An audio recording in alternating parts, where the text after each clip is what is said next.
छात्रों, आज हम प्रतिस्थापन विधि को समझेंगे। इस विधि में सर्वप्रथम हमारे पास दो समीकरण दिए रहेंगे। ये हमारे पास समीकरण एक है 3x + 4y = 10, जिसे हम समीकरण फर्स्ट बनाएंगे, और दूसरा है 2x - 2y = 2। ये समीकरण 2 होगा।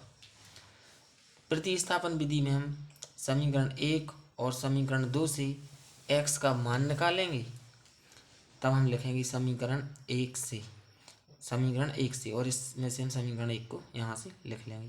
तो ये हमारे पास 3x + 4y = 10, यानी 3x - 4y = 10। इससे हम 4y का पक्षांतर कर देंगे, तो जी हमारे पास हो जाएगा 3x = 10 ऋण 4y प्लस 4y है, तो ये इस साइड आगे -4y हो जाएंगे। फिर ये 3x का मान है, तो x का मान निकालना है, तो हम 3 से इसमें भाग कर देंगे, तो जी हमारे पास आ जाएगा x = 10 ऋण 4y/3, और इसको हम समीकरण नंबर 3 नाम दे देंगे। इसके बाद इसी तरीके से हम जी हमारे पास समीकरण 2 है, इसको हम लिखेंगे, इधर लिखेंगे समीकरण 2 से, और समीकरण 2 से लिखेंगे और समीकरण 2 को लिख लेंगे, जो है हमारे पास 2x - 2y = 2, यानी 2x ऋण 2y = 2। इसमें से भी हम y का -2y का पक्षांतर कर देंगे, तो जी हमारे पास हो जाएगा 2x = 2 धन 2y, जिसमें हम इसमें भी 2 से भाग कर देंगे, तो हमारे पास x का मान निकल के आ जाएगा 2 धन 2y/2, यानी x = 2 + 2y/2। इसे हम इक्वेशन 4 यानी समीकरण नंबर 4 बना देंगे। अब हम समीकरण 3 है x = 10 ऋण 4y/3, और ये हमारे पास समीकरण नंबर 4 है x = 2 धन 2y/2। इन दोनों की हम तुलना करेंगे, तो इसमें हमारे पास एक पक्ष बराबर दिख रहा है, x बराबर है इसमें भी और x इसमें भी है, तो एक पक्ष हमारे पास बराबर है, तो दोनों समीकरण के दूसरे पक्ष भी बराबर होंगे। तो इसको हम लिख देंगे कि समीकरण 3 व 4 से, और बाय साइड लिखेंगे समीकरण 3 को 10 ऋण 4y/3 = 2 धन 2y/2, यानी 10x - 4y/3 = 2 + 2y/2।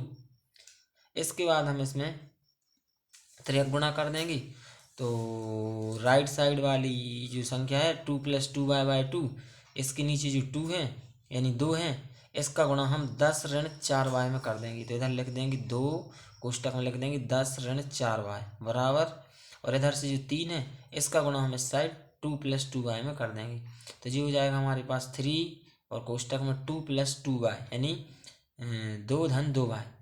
अब इसमें हम 2 का इन दोनों पदों में गुणा कर देंगे, 2 का 10 में गुणा करेंगे तो 2 का दुनिया 10 बार पढ़ेंगे, या 10 का 2 बार पढ़ लो, तो इससे आ जाएंगे अपने पास 20। ऋण है तो जी +2 है, और जी -4y है, तो प्लस माइनस माइनस, और 2 × 4 यानी 8, तो 4 की दुनिया 2 बार पढ़ेंगे, तो 4 दूनी 8, तो जी आ जाएगा 8y बराबर। इसी प्रकार हम 3 से 2 में गुणा कर देंगे, तो 3 दूनी 6 प्लस प्लस प्लस, तो 3 दूनी 6, तो जी हो जाएगा हमारे पास 6y। अब इसमें हम बाय वाले पद हैं, तो इनको समय बराबर के एक साइड कर देंगे, और बाकी संख्याओं को एक साइड कर लेंगे, यानी चर को अलग कर देंगे, और अचर जो राशि हैं उनको एक साइड कर लेंगे। तो इसमें हमारे पास जी 20 है, तो 6 का पक्षांतर कर लिए, तो प्लस में 6 है, तो ये इस साइड आके माइनस के हो जाएंगे अपने पास, तो 20 ऋण 6 बराबर 6y है, और -8y है, तो इसका भी पक्षांतर कर देंगे, जी +8y हो जाएगा।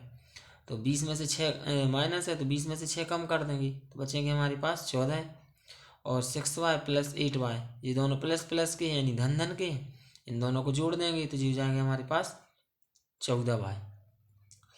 तो 14 से हम 14 में भाग कर देंगे, तो जी हमारे पास y बराबर मान निकल के आ जाएगा 14 एकम 14, यानी जी कट जाएंगे, तो इससे निकल के आएगा y का मान 1, ये हो जाएगा हमारे पास y बराबर 1।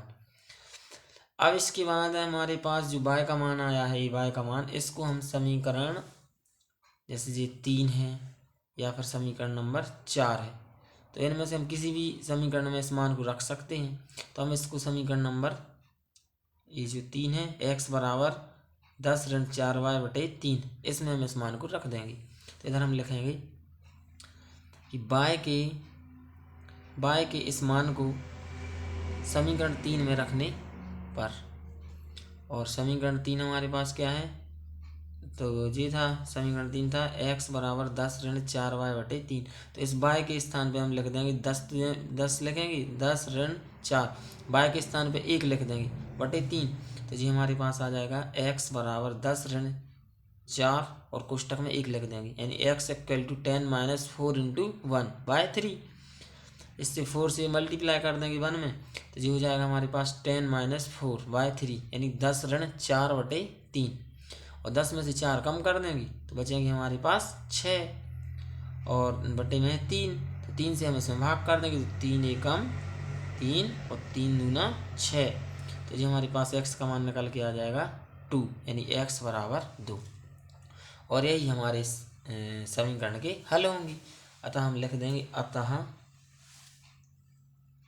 अतः x बराबर 2 और y बराबर 1, यही अपना उत्तर होगा। धन्यवाद।